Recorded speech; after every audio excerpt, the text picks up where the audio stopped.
love you, pumpkin. I love you, honey bunny. Everybody be cool, this is a robbery! Any of you fucking pricks move! And I'll execute every motherfucking last one of you!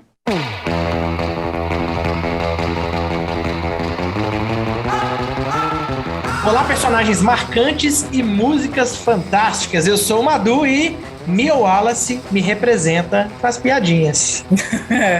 As suas não conseguem ser piores, talvez. Ketchup. Ei, pessoal, eu sou a Zizi e eu não sei quem eu escutei, né, repetir mais se foi esse filme que a gente vai falar hoje ou se foi a trilha sonora do filme que a gente vai falar hoje. A trilha a gente escutou mais, né, Zizi? Vou te falar que hoje eu devo ter escutado umas 4 músicas da trilha dirigindo. Não, mas eu acho que eu parei de escutar essa trilha em algum momento da vida. Tem muitos anos que eu não ponho ela, mas eu já escutei muito, de fato. Bom, eu sou o Eros e eu ando achando que Tarantino está para o cinema igual o Kurt Cobain estava para a música em determinado ponto, sacou? Tipo, dando nova vida ao independente. Tipo isso aí. Você tá matando Tarantino, é isso, Eros? Ele que devia se matar, só tá fazendo filme repetido agora. Gente! Que nível de rebeldia e violência. É tempo de violência, é isso aí. Muito bem. Hoje a gente está aqui pela 9ª vez para fazer uma análise tropológica e finalmente de um filme bom, hein? Porra, 9 filmes para isso. Ó, e para manter o padrão, nós vamos fazer a análise passando pelos diversos aspectos que você já conhece. Narrativa, personagem e linguagem. Então, separa o seu Royal with Cheese ou o seu Bicarrona Burger e escuta aí que tá show. What country you from? What? Beleza, Zizi, quem é Tarantolino? Conta aí. O Tarantino, que eu descobri hoje que tem um nome do meio aí que eu não sabia, né? Na hora que eu tava aqui montando a pauta, Quentin Jerome Tarantino. É aí um roteirista, produtor, ator, diretor de fotografia, diretor de filme, crítico de cinema. Ele é isso tudo, gente. Ele é americano. Bom, ficou famoso aí nos anos 90 com um sucesso meio quase que instantâneo, né? Assim, logo no primeiro filme dele, ele já deu um boom. E o segundo, que é o Pulp Fiction, que é esse filme que a gente vai falar hoje, já veio cravar aí esse sucesso estrondoso. Ele começou fazendo roteiros, e os primeiros roteiros que ele fez foram True Romance e o Natural Born Killers. Eu não sabia que Natural Born Killers era dele, cara. Olha só, foda, né? O roteiro é foda, velho. E ele estourou com esses roteiros e a galera ali, né, da produção, do entorno, pirou no que ele escreveu e falou, não, faz o seu filme, você tem que dirigir o seu filme, e estimulou ele a dirigir esse primeiro filme, que é o Cães de Aluguel. Aí o filme fez um sucesso gigantesco, ele começou a ser chamado para fazer vários outros projetos e, ao contrário do que muita gente faria, ele negou todos eles, passou um tempo aí em reclusão para poder escrever o outro filme dele, que é o Pulp Fiction, que talvez seja o mais Tarantino dos filmes do Tarantino. E aí logo nesse filme, com o Pulp Fiction, ele já estabeleceu toda a linguagem, né, típica do que é o Tarantino e catapultou para a fama e se tornou um dos diretores mais influentes da época dele. Eu acho que assim, ele continua sendo, né, assim, talvez a era de ouro do Tarantino tenha passado, mas ele ainda é um cara muito influente, a gente ainda sente o cinema dele na mão de muitas pessoas, né, e ele tem aí um filme típico, né, são coisas típicas do cinema dele, roteiro não linear, uma violência muito gráfica, os diálogos, assim, sobre coisas aleatórias e diálogos extensos, né, rápidos, ricos, né, uma mistura muito irônica de humor com a violência. Enfim, acho que é mais ou menos isso aí que define aí o cinema do Tarantino. Bom, eu colocaria aí nessa lista também, me lembrei aqui agora, uma miscelânea, né? Ele faz uma mistureba de referências pop e também de uma referência do western bem pronunciada. Bem pronunciada. Né? Isso é o cinema do Tarantino. Eu brinquei com o Tarantolino aqui no começo, porque eu lembro no BoJack, isso eu passei mal de rir. Não sei se vocês já repararam no BoJack, mas quase toda vez que aparece um roteirista, ele é uma aranha, que é quem faz as tramas, né? De coisa. E o Tarantino não é só uma aranha, como ele é chamado de Tarantolino. Ele é uma tarântula. Chega a ser genial, cara. E eu lembro dele traçando as tramas e fazendo as teias, assim, né? Então, é bem a cara dele, inclusive, nessa ideia de costura de trama. Esse tipo de brincadeira e homenagem com a cultura pop, assim, é bem a cara dele, né? Eu acho que ele deve ter assistido o BoJack e curtido esse momento. Pois é, nós vamos falar, então, de Pulp Fiction, Tempo de Violência, nome brasileiro, né? É Meu Incômodo Natural, com... nem tem que dar os subtítulo brasileiro. Filme de 94. Eu acho engraçado que tem que ter o subtítulo brasileiro e ele tem que ter a reclamação, né? Ele não sabe só dar o subtítulo e superar a implicância que ele tem com o subtítulo. A gente trabalha com padrão e trope. Aqui eu tenho que manter a coerência. O Eros nunca lê a pauta. Eu sempre reclamo do subtítulo. É isso. Bom, aqui o roteiro é de Quentin Tarantino e do Roger Avary. Acho que é assim que fala, né? Nem sabia que tinha um outro roteirista. Eros, como explicar Pulp Fiction? Boa pergunta. em capítulos? Então, tem 3 histórias misturadas. Bom, a gente tem a história do Pumpkin e da Honey Bunny, que estão assaltando uma lanchonete, né? Que é a abertura do filme ali. E essa história, na verdade, ela se entrelaça com a segunda história, que é do Vincent e do Julius, no final. Bom, caralho. Tá, vamos lá. Você travou o menino. Você definiu. É isso aí. Bom, o Vincent e o Julius, eles são pessoas más, eles são gangsters. E matadores de aluguel. Matadores de aluguel, talvez. E eles vão recuperar com a maleta cheia de qualquer coisa que não vem ao caso pro chefe deles. Cheia da alma do Marcellus Wallace. 666. Tem um segmento que é desenvolvendo essa história deles, indo buscar essa maleta. O outro segmento vai contar a história do Marcellus Wallace com um boxeador. No caso, o Marcellus Wallace é o gangster fodão, né? É o cachorrão da boca preta, com o Butch Coolidge, que é o Bruce Willis, que é, sei lá, um boxeador em fim de carreira, que tem uma luta armada para perder, e ele simplesmente resolve ganhar a luta e apostar nele mesmo e faturar em cima disso. E a coisa acaba indo errado quando ele cruza um chefão do crime organizado fazendo isso. Essa é outra história. Ele cruza com o chefão para quem ele devia, né? De quem ele roubou, na verdade, né? Ele combinou com esse chefão que ele ia perder no 5º round, né? E aí, quando ele não cumpre a treta, ele rouba desse cara, né? E ele resolve dar porrada e bate em todo mundo. Ele rouba desse cara. E mata 4 no caminho. 4? 3. Ele mata o boxeador. O primeiro. Ele mata o Vincent Vega. Ele mata o Vega. Ele mata o outro com a espada e o que ele enforcou. Ele não enforcou, ele só pendurou o outro cara. Não, foi dada uma entrevista, aí tá lá no manual, tá? Foi dada uma entrevista que ele morreu ali. Então são 4. Aquele sex doll lá, pra mim, não faz o menor contexto. Pra que tiraram ele da caixinha, sacou? Bizarrice. Tarantino, né? Fazendo tarantinices, assim. Acho que no final das contas a dificuldade da gente de fazer uma sinopse do filme é que ela é uma grande sucessão de coisas meio aleatórias, né? A história em si do filme não é o que mais interessa. O que interessa é o recheio, né? A montagem e o que é contado, né? Então a gente tem uma história do boxeador e a trapaça dele, tem a história dos mercadores buscando a maleta. Mercador? Não, assim, né? Assassino de aluguel. Mercador, ele foi muito generoso. Tá muito... Não, você tá tipo assim, é o quê? Dom Pedro? Eles vão ser o que eu quiser, sacou? No filme que eu vi, eles eram mercadores. E a outra história é da Honey Bunny e do Pumpkin.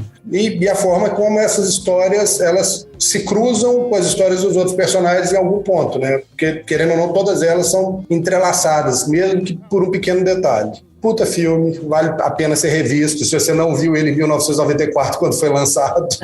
Eu não vi, nem tinha idade pra isso, né? Mas tudo bem. Não, idade pra isso eu também não tinha, Amador. Eu tinha 11 anos de idade. 94 eu tinha 5. Mas vou te falar, eu vi Pulp Fiction acho que em 95. Eu tava tipo na 6ª série. Por isso que você é assim. Por isso. Provável. Aí emendei e vi Natural Born Killers junto e daí a gente vai descambando. E aí daí pra frente a gente mata bichinhos. Hoje tá aí gravando um podcast. Andando contigo. Eu vi o Pulp Fiction no cinema. Eu era nova, né? Assim, eu acho que eu tinha 13 anos, não é a idade mais recomendada pra assistir Pulp Fiction, mas eu vi no cinema. Você foi acompanhada, porque como é que você entrou? Não, só... Ah, gente, para, né? No Brasil. Isso não existia. Assim, não, a gente entrava. Que isso, gente? Não tinha isso. Tá, mas vamos lá. Percepções aí, sentimentos do filme. Cães de Aluguel ainda é melhor. É tudo que você consegue dizer sobre Pulp Fiction, que Cães de Aluguel ainda é melhor. Não, Pulp Fiction é fantástico, ela é muito bom, mas eu ainda agrado mais de Cães de Aluguel. Mas como a gente não tá aqui pra falar de Cães de Aluguel, é tipo, voltemos a Pulp Fiction. Acho que o cabelo do Samuel L. Jackson é das coisas mais... Tipo, eu não sei o que é mais feio, se é o cabelo ou a barba, sacou? O cabelo do Vince Vega é horroroso. Ele hoje tá com comentários assim, né? Pontuais do filme, assim, tá bom. Vai, Zizi. O dia que a gente deixou o Eero sem palavras. Que foi isso? Tá foda. Então, eu acho muito difícil falar de Pulp Fiction sem ter junto todo o fenômeno Tarantino por trás. Madu tá aí falando que era muito novo, né? Eros não é tão mais novo do que eu, assim, mas eu vi isso acontecer, né? Eu vi esse nascimento do Tarantino acontecer. Eu também gosto mais de Cães de Aluguel, Eros, mas eu reconheço o momento que é o Pulp Fiction se tornar, né, assim, aquele fenômeno mesmo que leva aquela história para um ambiente fora do cinema independente, atinge, né, o grande público e transforma aquilo numa linguagem copiadíssima pro resto da história do cinema, né? Assim. O Fiction representa para o momento é fantástico, né? Sim. Porque ele dá um gás para cinema independente. E a gente começa a ter muitos filmes independentes que começam a ter mais amplitude, chegar mais nas outras pessoas. Sim. Por causa disso. Na aposta de ser um Pulp Fiction, de Sim. fazer 250 milhões de dólares com um budget de 8 para ser feito, sacou?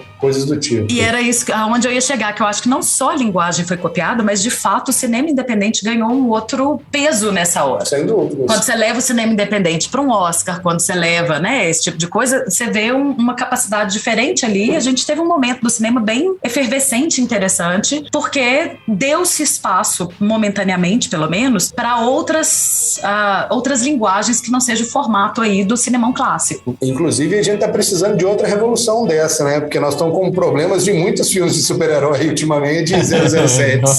E nós estamos com problema de ficar fazendo reboot, né? Estamos aí vendo o lançamento de Matrix 4, tipo, ok, tudo bem, né? Não vou problematizar isso, mas assim, cadê o novo, né? Cadê a gente sair dessa caixinha de ficar repetindo? Né? Tá tudo sendo repetido, né? A gente só repete. Exatamente. Mas assim, é um filme muito interessante, né?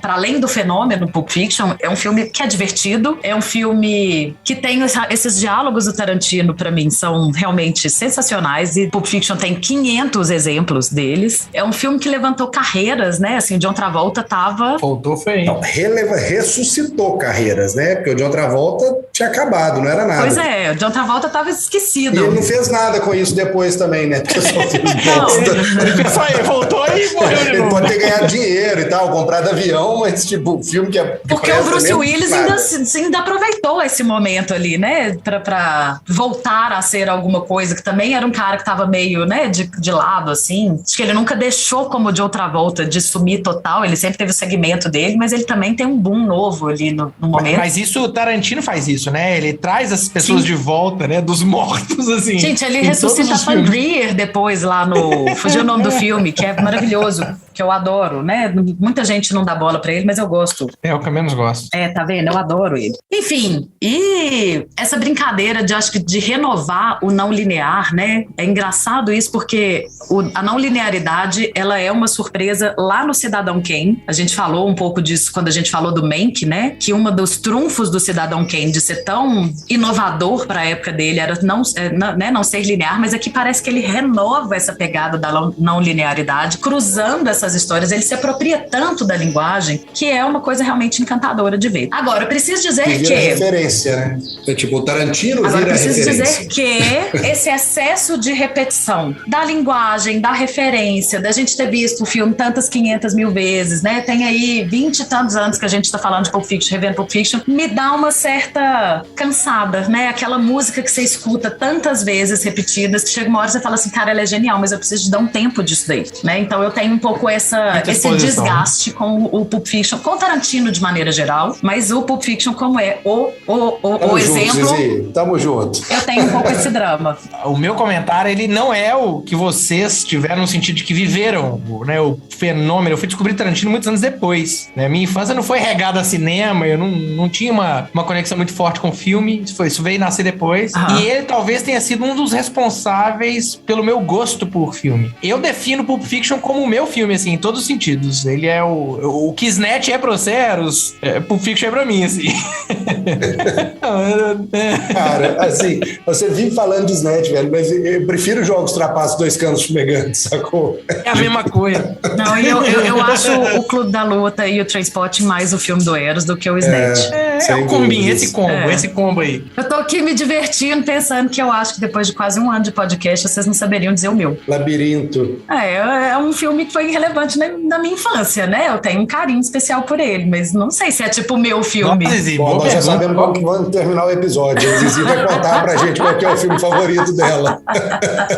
Harry Potter é mas não acho que é o filme, é o livro. Harry Potter eu sou mais fã do livro. Livro de cabeceira, Zizi. Seu filme é livro de cabeceira. É um deles. Definitivamente é um deles. Bom, fica aí pro final do episódio. Zizi falando revelações. O Pulp Fiction, pra mim, o jeito que eu consumo cinema, eu consumo acho que mais como ciência do que como arte. Esse é meu jeito de ver. Eu gosto, né, do trope, eu gosto da análise, eu gosto de sair do filme e falar assim, será que eu gostei? Sabe aquela sensação de, deixa eu entender mais, qual foi a intenção colocada ali? Que é uma visão mais de design do que de arte. Esse é meu lugar de olhar. Quando eu vejo Tarantino fazendo Pulp Fiction, pra mim, ele é o símbolo disso, assim. É a narrativa que é toda desconstruída e não linear, são os personagens super ricos e bem desenhados, cada coisinha, né, cada detalhe do filme, cada ângulo, cada fala, cada expressão é pensada pra acontecer, e isso me encanta. Então, acho que talvez tenha sido isso que me trouxe pra dentro de cinema. Eu acho que talvez eu esteja aqui falando isso hoje por causa de Pulp Fiction. É uma coisa que me trouxe mesmo, assim. E eu revi ele ontem, pra gente gravar, né? Eu revi pra gravar. E, sei lá, devia ter uns 3 ou 4 anos. Pra mim, ele envelhece bem demais. Ele envelheceu muito bem. Eu olho e cada vez que eu vejo, eu acho ele mais divertido. Eu ri das mesmas piadas. Sim. Eu me surpreendo com as mesmas coisas. Então, esse é o meu lugar de análise. Eu acho que o Tarantino, ele cria um universo, né, nos filmes dele, assim. E aí, essa coisa do envelhecer, né, do filme envelhecer, não fica tão ruim, porque ele tem um universo tão próprio que independe da época que a gente tá, ele acontece dentro daquele universo tarantinesco, assim. Uma coisa que a gente até fala muito dos filmes dos Coen também, né, quando a gente fez o episódio dos Coen, também fazem isso, cria aquele universo próprio que é quase fantasia dentro de uma realidade, assim, né, e nesse sentido os filmes acabam envelhecendo sem ter grandes problemas, né, assim, porque ele não tem uma grande mudança cultural, porque ele acontece dentro de uma regra própria. What country you from? Então vamos falar dos tropes de narrativa, depois a gente fala um pouquinho dos personagens e depois a gente fala dos tropes de linguagem. Em relação à narrativa, a gente já começou a comentar que é o enredo de eventos randômicos. Esse trope, ele diz que você tem uma série de coisas acontecendo, mais ou menos costuradinhas, e não tem uma história abrangente, né? Elas vão acontecendo com os personagens, apesar de que nesse filme os personagens ao final têm mudanças que são significativas, pelo menos os protagonistas. Então tem curva, né? Tem arco de personagem. Mas é o que rege a narrativa. Definitivamente. O Vincent Vega, inclusive, tá morto no final do filme. Apesar de estar vivo, ele tá morto, né? O outro virou um mendigo. Vai andar vagar pelo mundo ele foi tocar Deus. No casamento da Kill Bill, da Beatrix Kiddo, lá em Kill Bill. Ele e as repetições de tentativa de criar um universo só com todos os filmes. Aposto que foi o Madu. Não sou eu, pô. Isso é o que é dito. Né? Aposto que foi você que inventou aí a teoria da Pixar, que tá tudo interligado. Tá, ué. Tá achando que é Marvel. É o MCU do Tarantino. Não, eles são... Na verdade, Marvel tá copiando Tarantino. É diferente. Claro. Bom, eu descobri um trope aí quando a gente foi estudar, né, pro Tarantino aí, que eu não conheci, que eu achei sensacional, que são as conversas, eu vou ver se eu consigo falar isso, gente, Seinfeldianas. Porque isso, Seinfeld, né? É a série sobre o nada. É muito bom. A série sobre o nada, mas assim, eu nunca tinha parado para associar uma coisa com a outra diretamente, mas é isso, né? Assim, engraçado que eu tava vendo Seinfeld hoje, mais cedo, num intervalinho que eu tive. Tinha 15 minutos para dar uma descansada, pus um episódio de Seinfeld só para relaxar e pensando nisso, gente, é isso, né? São aqueles diálogos sobre nada, mas que são divertidos, né? E a diferença é que o Tarantino faz a versão hardcore, né? Absurda, a versão... né?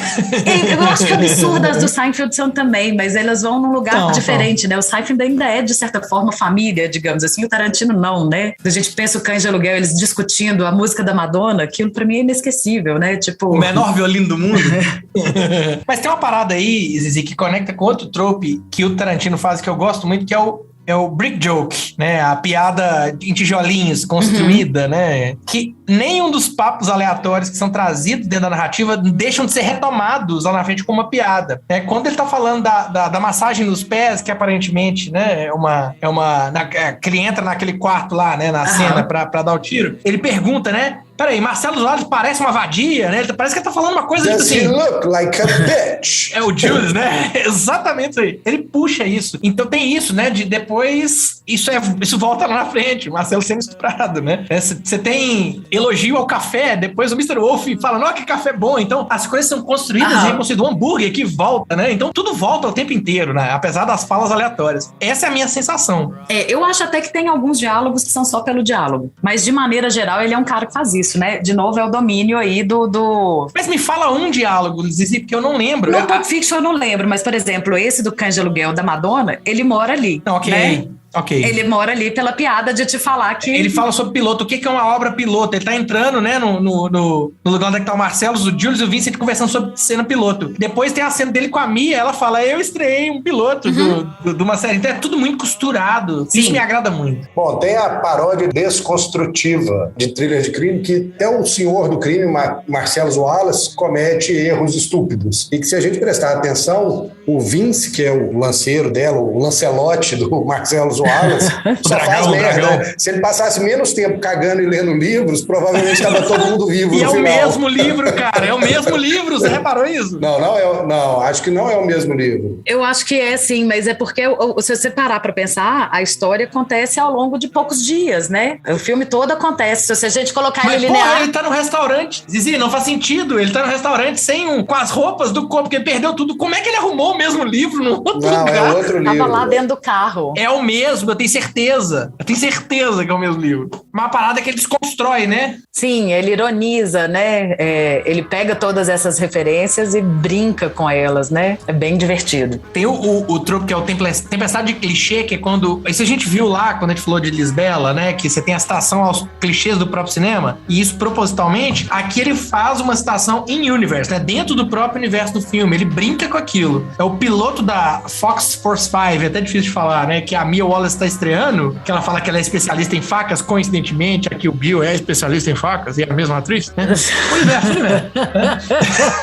É porque Kill Bill, em tese, é um filme que todos os personagens, todos os filmes dele assistiu, entendeu? É por isso. Isso. A noiva ela é a noiva, exatamente. Mas a parada é que ela brinca e fala que a série é de Five Girl Band, assim, é bem claro, na hora que ela vai contando, é quase que o quesão, né? E é óbvio que ela fez um piloto e aquilo não foi escolhido, é óbvio porque é ruim mesmo. Certeza. Aí vem o Tarantino e faz um filme bom pra caralho em cima disso. E ainda tinha, cada episódio tinha uma piada no final, né? Porque a loura era o relief cômico. Sim. Então, a família de tomate atravessando a rua. É aquele momento piada ruim do Madu, né? Assim, aquele... O Madu é a personagem da Mia Wallace. Mas é isso, né? Não à toa, Madu se sente aí representado pela personagem da Mia Wallace no piloto, né? Ele é o próprio. Beijo, uma turma. Agora, o que eu acho legal é que, assim, no meio dessa miscelânea, dessa grande coisa aí, a gente citou, né? A gente invocou Seinfeld hoje, né? Falando aí dos grandes diálogos sobre nada. Mas no meio desse nada, o filme consegue ter um Esopo. Tá ali, sutil, não acho que é a grande preocupação do filme reforçar esse Esopo, né? Mas tá ali, assim, a gente vê o momento em que o Jules e o Vincent são atacados, né? Eles têm um tiroteio e nenhuma bala acerta eles. E o Jules entende aquilo como um momento de sair do crime. A mão de Deus, né? A mão de Deus, E aí ele para, né, com a coisa do crime. O Vincent vira e fala, zomba, né? Dá aquela zoada, tipo, ai, bobagem, não sei o quê. E ele acaba morrendo no final, né? E a gente tem aí, de certa forma, todos os outros bandidos, existem momentos de uma certa redenção. Tirando o Marcelos, né? O Marcelos não tem redenção nenhuma. Que isso, cara? O cara é estuprado. Qual que é a redenção dele? É ficar vivo? É o Butch, beleza. O Butch tem a redenção, porque o Butch se arrepende. O Butch tem a redenção porque ele volta. E volta pra salvar. Pra salvar o Marcelo. E o Marcelo salva ele de volta. Imagina pra um gangster virar e falar assim, eu te deixei livre. É uma redenção, dentro da ética dele. Depois de ter sido estuprado, né? De passar por uma coisa muito, muito tosca, assim, que põe as coisas em perspectiva, né? Eu também entendo desse jeito, Madu. De novo, é sutil, é dentro do universo, não é o foco do filme de falar que, tipo, o crime não compensa, mas eu acho acho que tem uma camadinha ali de o único que não passa por uma reflexão e não tem uma boa ação em algum momento é o que acaba morrendo. Pago a cerveja, Eros. Ah, agora ele já deu spoiler na beça do filme. Gente, o filme tem o quê? 30 anos já? Vai fazer. 28. Tem pra gente ir pros tropos de personagem, é importante falar que a gente tem aqui um tropo que rege a interação entre eles, que é o chamado elenco conjunto. Você não tem um personagem central real, né? Cada um dos personagens ele vai receber tempo de tela e vai receber destaque, dependendo da perspectiva, em pelo menos uma cena. Ele é centro das atenções. Então é difícil definir quem que é o personagem principal do filme. Você tem vários núcleos ali. What country you from? Vamos falar dos tropos de personagem. Vamos começar falando do Jules. Caricato, né? Esse cara, se tem um que virou meme, né? Acho que a evolução do tropo é o meme, né? Se tem um cara que virou meme, é o Jules. Vai lá, Eros, é a sua vez de brilhar. Cita aí. O inimigo come a sua comida, né? Porque ele vai matar o cara, mas come o Big Kahuna Burger do cara antes de matar ele. E ainda elogia, porque o sanduíche é bom pra caralho. Então... E bebe a soda, né? Bebe a soda, porque tá meio agarrado. O Angel Wise faz isso, o bom, mal e feio. Ele come a comida e depois mata a vítima. Aliás, hoje está fazendo, se eu não me engano, 50 anos foi lançado. O bom, mal e feio? É mesmo? Já tem estudo, caraca. Eu lembro que eu vi no cinema com esse cara, né? Em outra vida, né, Madu? Antes de reencarnar, né? 20 anos na outra vida, tá tudo certo.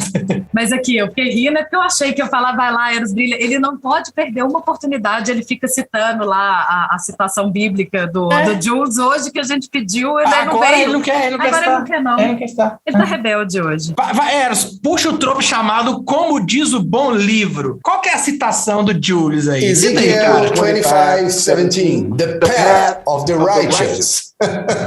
Continua, tá ótimo. Eu não vou lembrar do resto.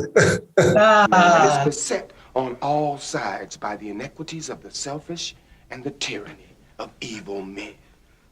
Blessed is he who in the name of charity and goodwill shepherds the weak through the valley of darkness, for he is truly his brother's keeper and the finder of lost children. And I will strike down upon thee with great vengeance and furious anger those who attempt to poison and destroy my brothers. And you will know my name is the Lord when I lay my vengeance upon thee. Tô vendo, eu acho que era o dia dele, a memória falhou. 55 anos, tá? Tô vendo aqui. Caramba, 2 vidas, quase 2 vidas. Mas...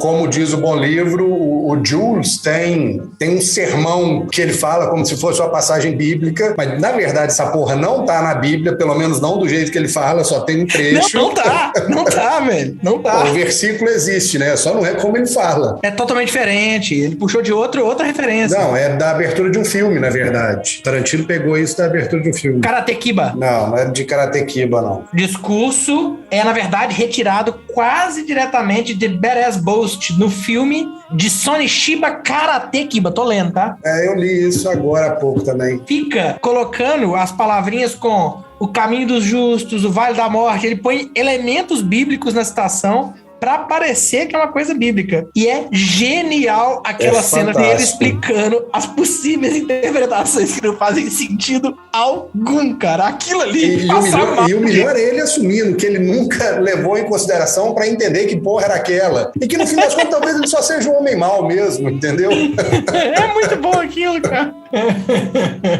Jules icônico, né, cara? Motherfucker foi ali, né? Ali que sacramentou o Motherfucker. E sabia que o Bad Motherfucker, a carteira era do Tarantino? É mesmo? A carteira era a carteira real do Tarantino que ele usa. E o carro que o Vincent Vega dirige, o Malibu vermelho, também era do Tarantino, que inclusive foi roubado durante as filmagens, só foi recuperado em 2013.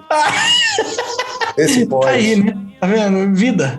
Vamos falar então do Vincent aí, o parceiro de Jules, né? O outro gangster, né? O gangster não, mata assassino de aluguel, trabalha pro... O mercador de cabelo Chanel.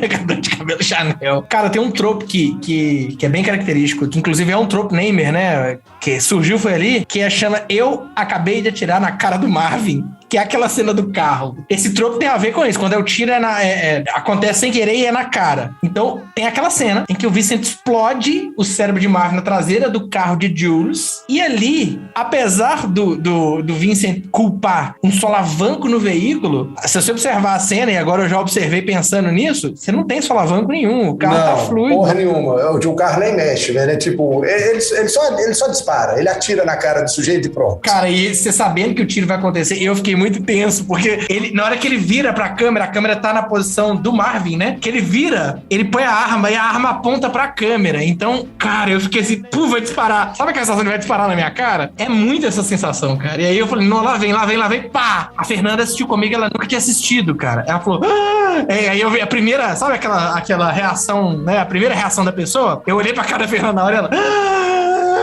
boca aberta, assim, olhando pra cena. E você tá ligado que no dia de gravar essa cena, nem no set o Marvin não tava, né? Fizeram a cena com um boneco pra explodir atrás do carro. Inclusive, é um boneco também no porta-malas. E a cena... eu achei que era o Marvin morto mesmo, cara, né? Não, achei que explodiram a cabeça. Você acredita que não explodiram a cabeça Nossa, deles? cara. Aqui tem informação, hein, Rogerinho? Não, mas a questão é que o cara não estava lá. E a cena seria diferente. Em tese, o Vincent Vega atiraria no pescoço dele primeiro. E aí, sem ter o que fazer, ele daria outro tiro. Só que o Tarantino chegou à conclusão que a cena funcionaria melhor se fosse um tiro só, até para as pessoas ficarem mais empáticas com o Vincent, sacou? Do que, tipo, ele acerta no pescoço e depois abate o cara como se fosse um cachorro. Então, para evitar abater a pessoa, ele dá um tiro só e explode a cabeça do menino. E tem toda essa treta também, né? O Vincent é aquele cara bizarro que ainda consegue apaixonar pela namorada do chefe, né? Assim, ele consegue ter aquele não date, né? É um date, mas não é um date. Na verdade, eu odeio aquela sequência. Porque, pra mim, ela é totalmente inexplicável. Beleza, eles tomam um milkshake, comem hambúrguer e fumam enquanto estão comendo. Véio. Não, aquela cena é ótima, o twist é do caralho. Tá todo mundo dançando aquele twist até hoje nas festas de casamento. Isso tá fantástico. Porém, quando eles voltam pra casa, parece literalmente que eles estão praticamente se pegando, ligeiramente bêbados, dançando quase que um tango casa adentro, só que não tem porra nenhuma, né? E aí ele vai mais uma vez pro banheiro. Mas, cara, não tem como ter, ia ter, né? Ele foi pro banheiro pra se convencer de que não. Ele olha pra ele no espelho e fica, né? Enquanto ela cheira a heroína, né? Ele fica, cara, você não vai pegar, você vai despedir, beber um drink rápido e vai embora. Segura sua onda, né? Você segura, não foda a mulher do chefe, meu amigo. É tipo, tem limites que não podem ser cruzados. Mas ele tava... Pois, ainda tipo, mais quando seu chefe é o Marcelo Wallace, né? Você não pega com essa dinâmica mesmo. Mas ele tá ali motivado, né? Porque ele chegou à conclusão que o Marcelo Wallace não jogou o cara pela janela por causa de uma massagem no pé. Então... mas não fica... É a palavra dela, né? A gente nunca sabe. Mas nessa hora é o que ele quer acreditar, né? E tem uma parada que ele fica apaixonado por ela mesmo, que no final, na cena final de despedida dos dois, quando ela vira e vai embora depois da piadinha maravilhosa do tomate, né, ketchup, ele vira e manda um beijinho pra ela, né? Ele manda um beijinho e sopra. Ela nem tá olhando mais, tipo assim... Mas o que talvez eu concorde um pouco com Eros é que, assim, eu acho meio unilateral. Eu não sei Como assim? Eu não vejo ela tá na mesma que ele, assim, não, né? Fica ali um no ar, mas não acho que é viagem dele. Pra ela é diversão, sei lá, é ele, pra mim é ele, é ele. Ela é secundária total, né, na trama ela é basicamente pra essa cena. É isso, mas ela tá na capa do filme. Que tem?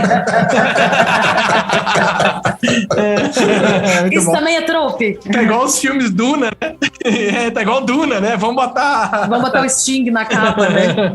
Agora, uma coisa que eu acho muito tarantinesca é que quando a gente vai pro personagem, né, do Winston Wolfe, é muito a cara do Tarantino, eu não sei nem explicar porquê, mas talvez por uma ironia engraçada que ele tem aí um troco que chama cartão de visitas verbal. Ele aparece e fala, meu nome é Winston Wolfe, eu resolvo problemas. Resumiu. É muito bom, É muito cara. bom, É muito né? bom. Porque é quase como se ele fizesse o próprio lettering visual, né? Que o Tarantino também usa muito, mas em vez de usar o lettering, sei lá, tipo aquele momento que congela a imagem e coloca Winston Wolfe, resolve problemas. Não, ele fala, oi, tudo bom? Aliás, não tem oi, tudo bom. É tipo, eu sou Winston Wolfe, resolve problemas. problemas. Acabou, resolveu. É objetivo, né? Eu gosto disso. Ô, Zizi, e eu vejo o Winston Wolfe, o Mr. Wolfe, eu vejo ele como consultor corporativo. Assim, é isso. Aconteceu uma merda, tá todo mundo atirando pra todo lado, ninguém focado na resolução do problema, e ele chega com um viés de frieza. Assim, cara, calculista. Ele fala, você vai fazer isso, você vai fazer aquilo e vai dar tudo certo. É óbvio que tem que ser feito, e geralmente, no viés corporativo, é óbvio que tem que ser feito. Só que ninguém consegue tomar, porque fica briga política, fica, eu não sei, eu não dou conta, né? O âmbito pessoal rege. E ele vem agora, com aquela... me fala, que tipo de pessoa usa um smoking às 8 horas da manhã, galera? Ele tava... Aí eu fui ler pra entender. Tem uma coisa muito errada com aquilo. Ele tá numa festa, e essa festa, na verdade, ele tá com uma espécie de cassino dentro de casa. Se você observar o fundo, tem jogatina acontecendo. Então ele tá numa casa de jogos. É como se fosse uma... poker, tá jogando poker. Provavelmente fim de festa. Ele resolve problemas, mas tem um problema com vício. Entendi. Ele, pra mim, é a brincadeira, a subversão do 007. Eu olho pra ele, eu vejo o 007 subvertido. É o cara do cassino, é Cassino Royale, sabe? Aquele cara que vem, é o cara que tem o carrão, que pega as mulheres novinhas, é um senhor, mas ele resolve todos os problemas e é subvertido, porque ele não resolveu nada, ele não deu aquele bigodinho. Essa é a parada, é o Dom Juan ali, no fim das contas ele é só mais um cara, né? Mas eu acho genial o personagem. Eu também acho bem divertido. Ele é chamado também de One Guy Solution, né? Um cara que soluciona todos os problemas. Inclusive, já ouvi isso no ambiente corporativo várias vezes. A gente precisa de um Mr. Wolf, One Guy Solution. Ele virou um tropo corporativo, cara. É isso. Corporativo. Essa parte eu não sabia. Vamos pro Butch. O que a gente tem de Trump aí? A gente tem um botão Berserk. Um clássico, um trope do Trope Troopers. Tá aqui todas as vezes. É o nosso Metatrope. Que ele dá uma pirada quando ele descobre que a namorada dele não pegou o relógio do pai dele, o relógio de ouro do pai dele, que andou na bunda de 200 homens ao longo da história Genial, pra chegar cara. até ele. Né? Genial, cara. Esse discurso é muito bom, né? Esse momento da história do relógio. Cara, e o ator, né? Como é que é o... Não, e o Christopher Walken é foda, né, velho? Não, porque seu pai passou 5 anos com esse relógio enfiado na bunda, ele tava morrendo de desinterícia, e aí eu passei mais 2 anos com esse relógio enfiado no ralo pra poder trazer ele aqui pra você. Cara, não, o mais legal é que ele conta a história como se o relógio fosse algo lindo, maravilhoso. E ele fala, e ele morreu de desinteria. Ele conta isso depois. Então, a punchline é muito boa, cara. Ele morreu por causa... Os dois morreram por causa de relógio. Agora, você já pensou um cara com desinteria, com um relógio no rabo? Ou seja, ele tem que pôr esse relógio de volta a cada 10 minutos, sacou? Cara, e tem uma outra coisa desse troco. É praticamente um cofrinho, sacou? É um cofrinho que vomita aquela merda de rabo, porque o tempo inteiro enfiando o relógio. É tipo assim, não imagina, pelo amor de Deus, não imagina. Tem uma outra parada nesse truque que pra mim é bem legal de pensar, que me direciona, tá? Eu até tive esse olhar de novo, pra ver, deu a mesma sensação reassistindo. O avô morreu com o relógio na mão, né? Quem mandou foi o amigo do avô. O pai morreu de desinteria por causa do relógio. O Butch vai na casa, onde tá sendo vigiado, porque tá sendo procurado, pra pegar a porra do relógio. A sensação é a hora da morte dele. Sim. Então me dá essa sensação de prenúncio. E é, de novo, o Tarantino brincando com o trope, né? Ele quebra o trope ali. E quase que assim, a herança da família é uma maldição, né? Uma maldição, Porque isso. todos que vão atrás da porra do relógio acabam morrendo, né? Por vias anais, pelo jeito, né? Quase que ele também morre por via anal. Puta merda, gente, ao nível de piada que chegamos. Nossa, mas faz sentido! Velho, Tarantino faz todo sentido o que o Edson falou, pior é isso. Agora, essas ironias do Tarantino são divertidas, né? Porque tem toda uma conversa do Butch sobre nome, né? Fala que os nomes dos americanos não significam nada, né? Quando ele tá lá no táxi com a Esmeralda. E ele fala isso ironicamente, mas o personagem se chama Butch. Esmeralda. É trocado a palavra. É igual o Sting cantando solo, eu e você e o mundo também, né? Mas, enfim. Mas ela é Esmeralda. É trocado. É um erro de escrita. Ninguém sabe se é erro no roteiro ou se é erro no nome mesmo, mas se chama Esmeralda. Essa parte eu não tinha pegado. Mas enfim, fato é que a gente tem um personagem, né, que é um lutador de boxe que mata o cara com quem ele tá lutando, que tem o nome de Butch, falando que os nomes americanos... Falando que ele, né, nomes americanos não significam nada. Adoro essas ironias do Tarantino. E a fala dele, gente, que é a última fala cronologicamente, né? Uma fala, nome, uma fala. É tipo a parte da moto, né? Que a namoradinha dele pergunta: Who's Zed? Zed is dead, baby. Zed's dead, baby. Zed's dead. É a última cena, cronológica. Se eu não me engano, no CD da trilha sonora tem essa fala, né? Junto da música. Whose motorcycle is this? It's a chopper, baby. Whose chopper is this? Zed's. Who's Zed? Zed's dead, baby. Zed's dead. Na mesma linha aí que a gente tá falando de frases, né, marcantes, a Mia, quando ela vai cheirar cocaína no banheiro, ela solta um I said goddamn, e ela repete. E aqui a gente tem um trope, que é o waxing lyrical, que na verdade é quando a gente percebe que isso é um trecho de uma música. E no caso aqui tá fazendo uma referência à música The Pusher, do Steppenwolf. E isso acontece em outros filmes também. Goddamn. Aquele momento que o Eros nunca tinha reparado que a frase vem de uma música, e ele achou mais legal ainda, porque ele gosta. Agora eu achei, porque a música é foda. E eu ainda tô procurando o ritmo da música, sacou? Eu continuo procurando o ritmo da música na cabeça. Vai lá, Caio, você resolve.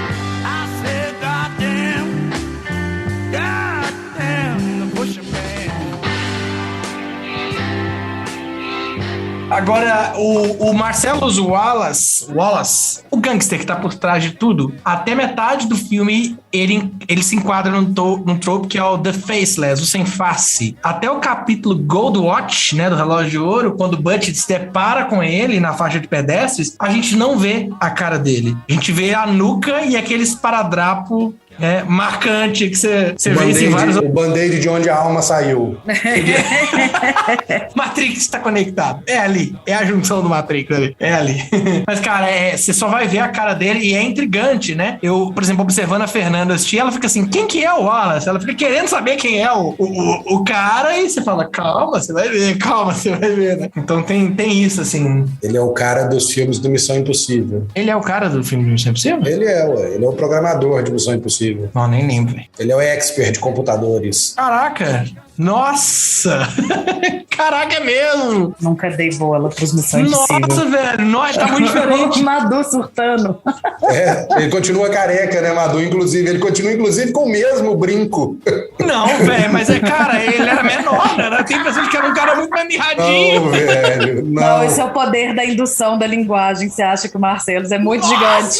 Você tem que assistir ele fazendo o massacre de Rosewood, então, tipo, 4x4, cara, sacou? Um monstro. É maior do que o The Rock no filme.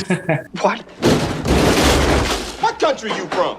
Vamos falar então dos tropes relacionados à linguagem. E eu queria puxar tem a ver com uma coisa que a gente falou, com o fato do filme não ser cronológico. Ele tem uma ordem anacrônica. E ontem, de novo, depois de terminar de assistir, eu me peguei falando assim, mas pera, qual que é a cronologia do filme? De novo, sabe, recapitulando mentalmente, né? E aí você tem o prelúdio do Butch criança, se você for ordenar tudo. Ele recebendo o relógio do avô, do pai. Na verdade é um sonho, né? Aquele prelúdio dele. Pra mim, ele tá sonhando com aquela merda. Mas não deixa de ser um prelúdio, né? Bom, assim...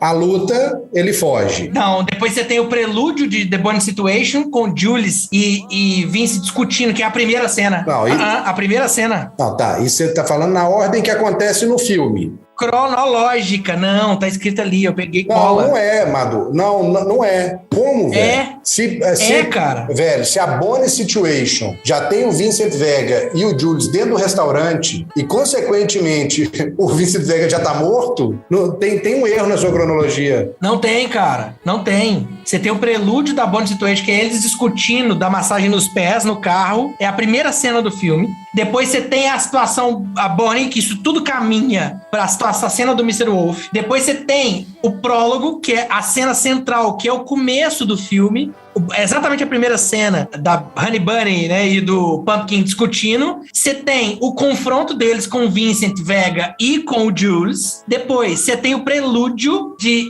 Vincent Vega e a esposa de Marcellus Wallace, quando o Marcelo instrui Butch a ir pra luta e perder. Aí você tem Vincent Vega com a esposa de Marcellus. Você tem The Gold Watch, né, o Butch fugindo porque ganhou a luta. E você tem ali depois, ele indo embora, a cena final, inclusive ele falando, né, Zed está morto.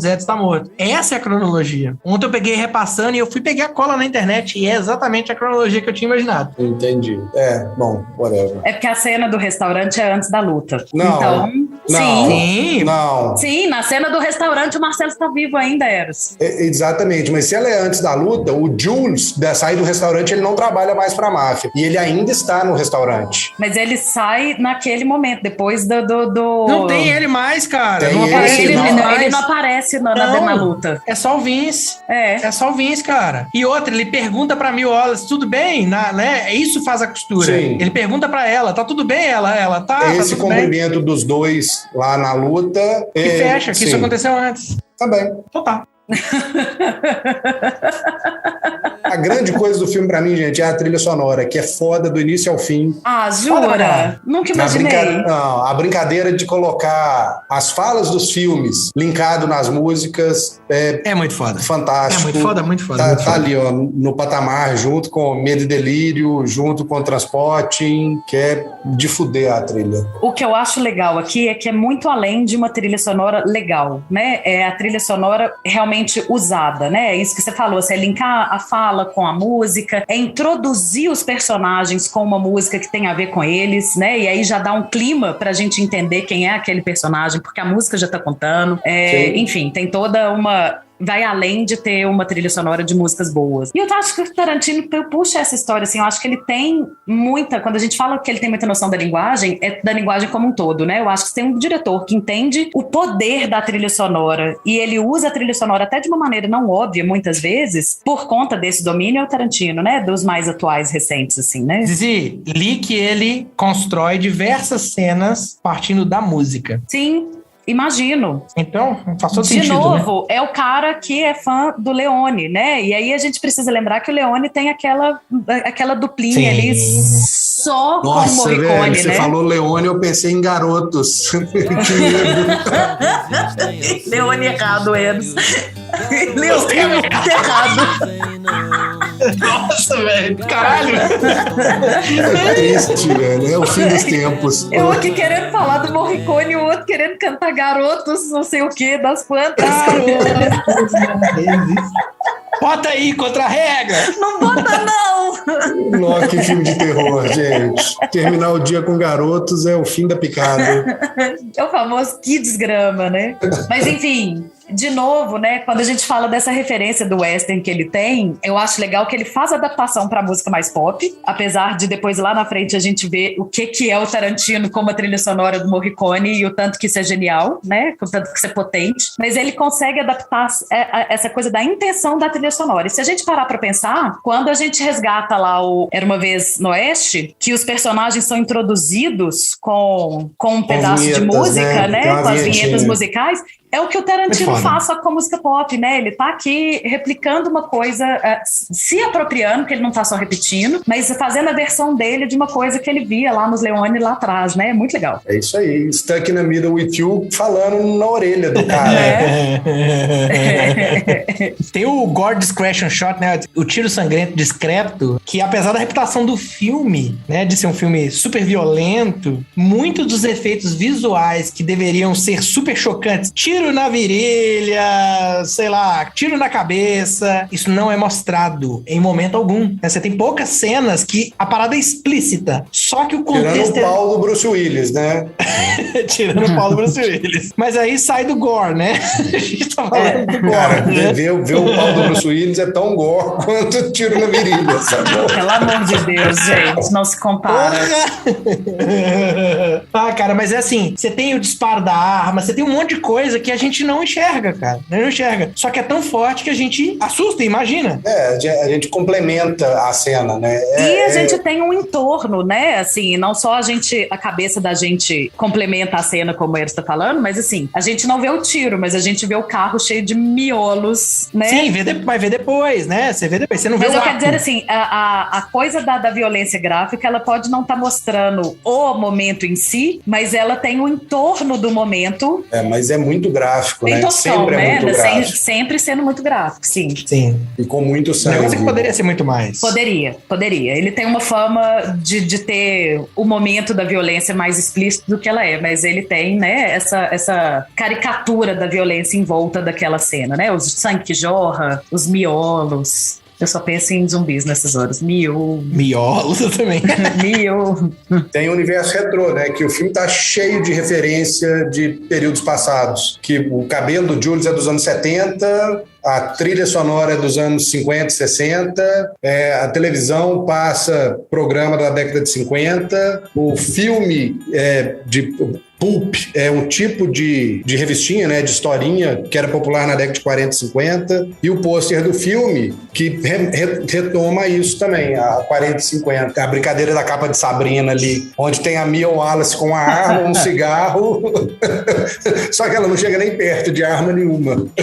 Só de cigarro. Nessa mesma linha, né, falando aí de referências de outras décadas, a gente tem uma porrada de grito, né, que é o famoso shout, que é quando você, tipo, realmente põe aquela referência gritada, né, avisada, olha, estou fazendo uma referência a isso aqui. Bom, de acordo com o Tarantino, a dança da Uma Turma inspirada na Duquesa, do Aristocats. Tarantino também conta que a pasta, né, que tem aí a alma ou não do Marcellus Wallace, foi originalmente concebida para ser uma pasta com diamantes do Cães de Aluguel. Tá vendo? Mas no fim das contas virou um MacGuffin qualquer. Né? Mas depois ele vê que ele tá copiando o próprio filme e muda. Eu ainda acho que devia ser a alma do Marcellus lá dentro. Não é dourada, cara. Achei que ele ia falar da mala do Bruce Willis. Como é que é o negócio? Na mala?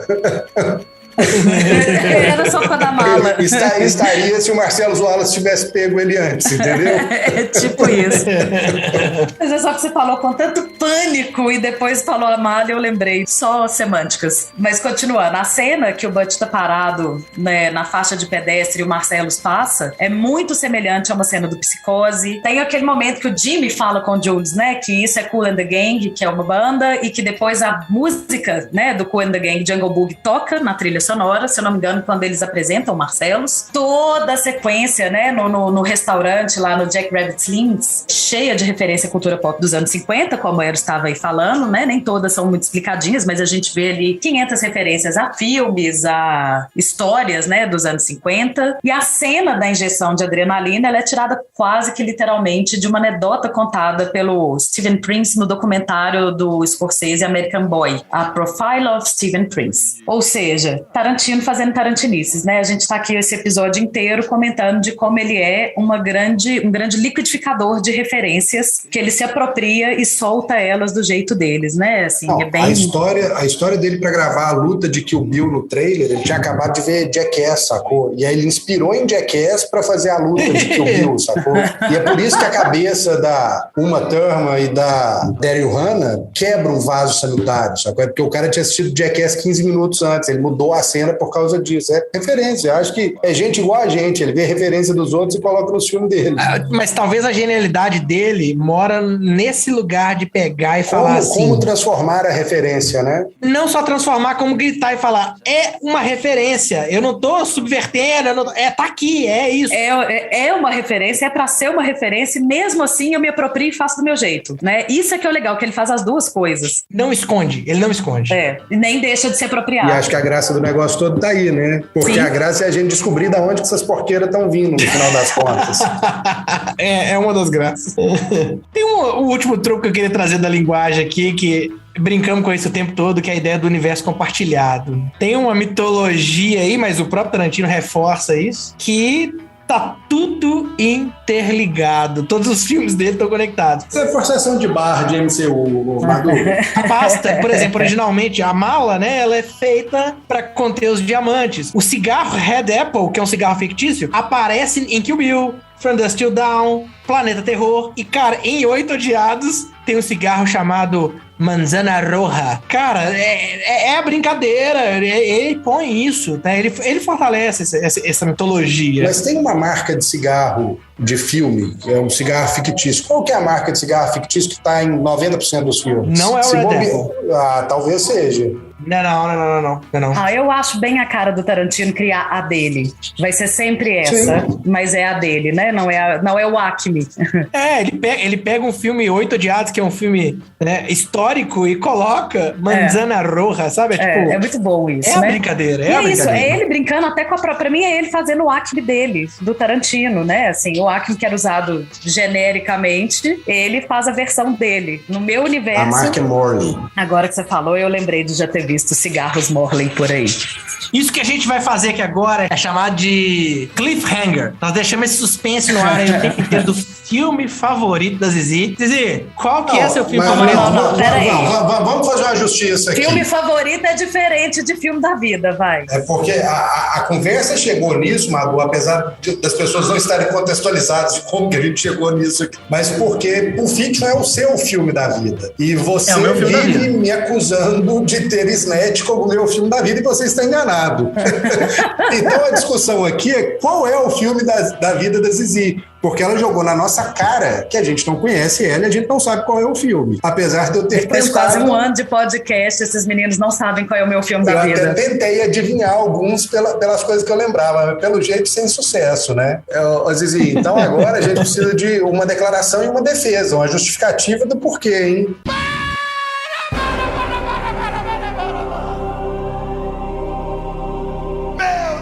Você mirou um dos meus filmes da vida. Você acertou um deles.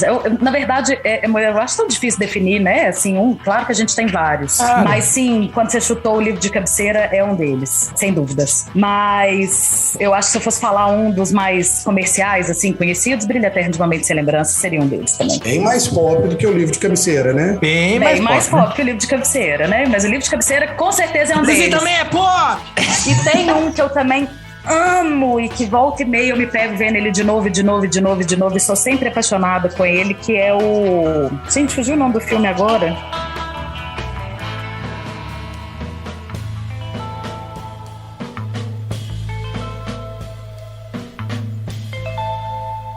Muito bem, hoje a gente está aqui pela 9ª vez para fazer uma análise tropológica e finalmente de um filme bom, hein? Nossa, demorou 9 para a gente fazer um. E para manter o padrão, nós vamos fazer a análise passando por diversos aspectos. Cala a boca que eu estou fazendo a introdução. O problema é que seu microfone está ficando longe. Nós estamos perdendo seu áudio. Crueldade, ele soltar, que é o único filme bom desses 9 que a gente fez de análise individual. Pecador, Canastrice. Né? Canastrice, o nome disso. Safadeza.